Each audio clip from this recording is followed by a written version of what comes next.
supportent pas. On lève un peu la tête. Voilà. Ça se voit assez clairement, il y a des choses qui vont du plafond jusqu'au sol, comme ce mur, comme ce poteau, puis il y a des choses qui ne vont pas jusqu'au plafond. On va toujours désolidariser les éléments qui font partie de la structure, des éléments qui font partie de la partition. Quand on partitionne quelque chose, c'est comme le disque dur, une partition de disque dur, c'est on sépare le disque dur en deux. Quand on partitionne un bâtiment, ben on sépare, on crée des pièces.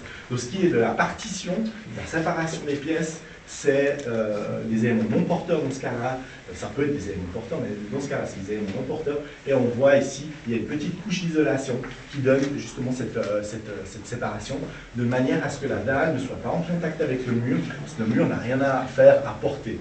Le porteur, dans ce cas-là, c'est le mur en béton qui est là, le poteau qu'on voit ici, qu'on retrouve là derrière, et puis la dalle. Puis entre deux, ben, c'est du remplissage. Ces éléments, cette partition de remplissage, les éléments qui composent la façade ici, comme l'a présenté M. Grisel, où on avait ce détail de façade opaque, où on a de la brique, de l'isolation, puis après on retrouve la peau de polycarbonate à l'extérieur. Et puis on a un autre élément ici qui commence à signaler de la finition, c'est que vous marchez sur un sol qui est très lisse et très plat. Alors il n'a pas de revêtement encore dessus. On est en train de marcher sur une chape. Une chape, c'est aussi, de nouveau comme les éléments de partition, c'est un élément qui n'est pas structurel, donc on le détache de tout son environnement. Et donc là, on a vraiment une chape flottante. Et puis quand on parle de bande de rive, eh ben, vous la voyez ici, c'est la bande bleue qui fait tout le tour de la pièce et qui va ultérieurement être coupée. C'est ce qui permet de ne pas lier la chape, donc le support du revêtement de sol, avec les éléments de la construction, comme les murs, les cloisons. Donc là, dans ce cas-là, c'était des chapes qui ont été mises en place, c'est des chapes liquides. On voit qu'elles n'ont pas le gris ciment, elles sont plutôt blanchâtres, un peu crème.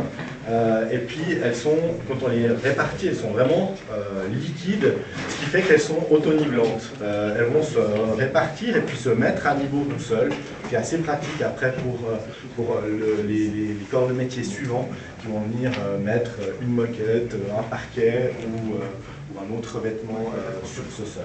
Donc finalement, on a le support du revêtement qui est prêt, on a les partitions, donc les cloisons qui sont montées, les façades qui sont montées, on va pouvoir entrevoir les finitions. Alors dans ce bâtiment, on n'a volontairement pas voulu faire de finition, on va dire, de plutôt exprimer des matérialités. Alors, pour des raisons aussi, on va dire, économiques, on a essayé d'être le plus direct avec le matériau possible. Donc, les bétons, ils ne seront pas, comment dire, ils n'auront pas de traitement spécifique. Alors, on verra, il y a une exception. Les murs, on ne va pas commencer à rajouter une couche par-dessus. Peut-être une couche de peinture, on verra qu'il y a des essais de peinture qui sont faits en haut.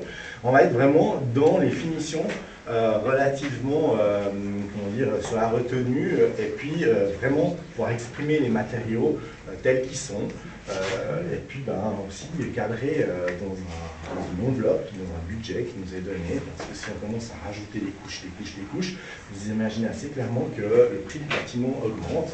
Et finalement, dans ce bâtiment, on vous a présenté le programme, on voit que c'est un outil de travail, ce n'est pas un outil de représentation, c'est vraiment véritablement un outil de travail. Donc, on peut, dans ce type de programme-là, aussi prendre ça de manière un peu plus, une définition, on va dire, un peu plus brute. Voilà. On va juste passer au fond, puis on voit que dans les revêtements de sol, il vous a montré les tuyaux là, qui passaient à travers le bâtiment. Il n'y a pas de faux plancher, il n'y a pas de faux plafond, il y a très peu de gaines, alors beaucoup de choses passent dans les dalles. Alors évidemment, c'était très compliqué avec les ingénieurs en chauffage et ventilation, de pouvoir leur faire accepter l'idée qu'on faisait un bâtiment public sans avoir des faux plafonds, on pouvait cacher toute la technique, mais qu'on devait les mettre en dalle, parce que ça occupe beaucoup de place. Et puis, ça nous apporte aussi d'autres réflexions quand on se dit, quand on fait un couloir brut, oui, d'accord, mais est-ce qu'on arrive à amener une couche de finition supplémentaire? On va voir un essai de traitement de sol qui est sur un sol brut, un traitement très simple. On peut aller voir.